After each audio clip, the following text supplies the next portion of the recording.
Het liep vredig en rustig op het schoolplein van basisschool Oude Ziel. Achter de schermen is de nieuwe directeur Dietske Bauma van Joertoord drokdwaande om de problemen op scholen op te lossen.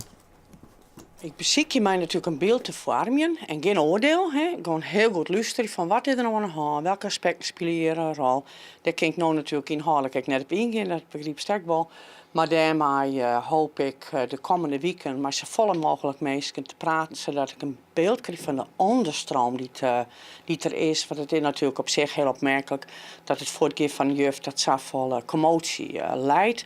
En dus we moeten uitzoeken wat eronder zit. De eerste partijen mooi belutsenen binnen intussen achter de reg.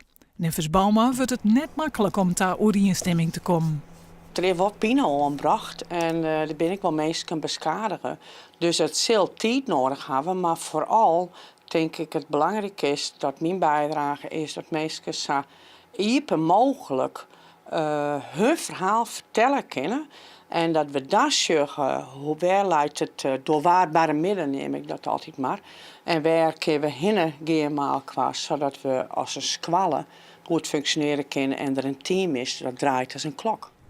Correct, omdat het zo gevoelig lijkt, is het belangrijk om zo gauw als mogelijk een blijvende oplossing te vinden. Nou, het allerbelangrijkste is natuurlijk dat de band goed onderwijs heeft in het hazen. Hè? En de leerkrachten zijn er en die werken goed gear om deze band goed onderwijs te gaan.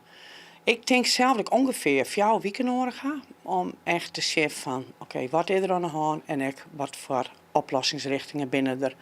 En daar jou ik mezelf ongeveer 4 weken de tijd voor, net langer.